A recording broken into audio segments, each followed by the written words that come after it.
గత ప్రభుత్వ హయాంలో ఆర్టీసీ నిర్వీర్యమైందని RTC Nellore regional zone board chairman Suresh Reddy అన్నారు. కార్మికుల అభివృద్ధి సంక్షేమం గత ప్రభుత్వం వదిలేసిందని ఆరోపించారు. ఆర్టీసీ కొత్త బస్సులు సమకూర్చడంతో పాటుగా సౌకర్యాలు మెరుగుపరిచే విధంగా పనిచేస్తామని సురేష్ రెడ్డి తెలిపారు.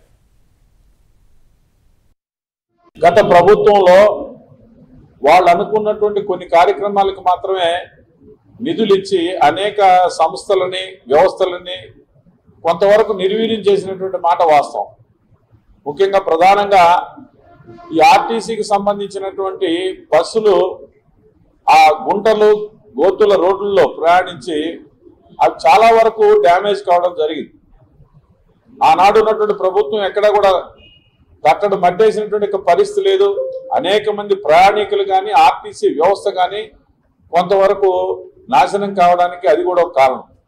స్వచ్ఛంద సంస్థలు కానీ లేదా సిఎస్ఆర్ ఫండ్స్ కానీ ఏదైనా సరే వీలైనంత వరకు తీసుకొచ్చి ఉన్నటువంటి పరిస్థితులను మెరుగుపరచడానికి కోసంగా మనకు ఉన్నటువంటి ఈ యొక్క డివిజన్ ఈ యొక్క ఏదైతే ఉందో ఈ ప్రాంతాల్లో ఆర్టీసీని ఒక మెరుగైనటువంటి సంస్థగా ప్రజలకు అందించేటువంటి ప్రయత్నంలో నా వంతు నేను ఖచ్చితంగా కృషి చేస్తానని ఈ సందర్భంగా నేను తెలియజేస్తున్నా. మా కార్మికులు మా కుటుంబానికి సంబంధించినటువంటి ఆర్టీసీ కార్మికులకు కానీ ప్రజలకు కానీ మేలు చేయడానికి కోసంగా శక్తి వంచన లేకుండా తప్పనిసరిగా కృషి చేస్తానని చెప్పి తెలియజేస్తున్నా.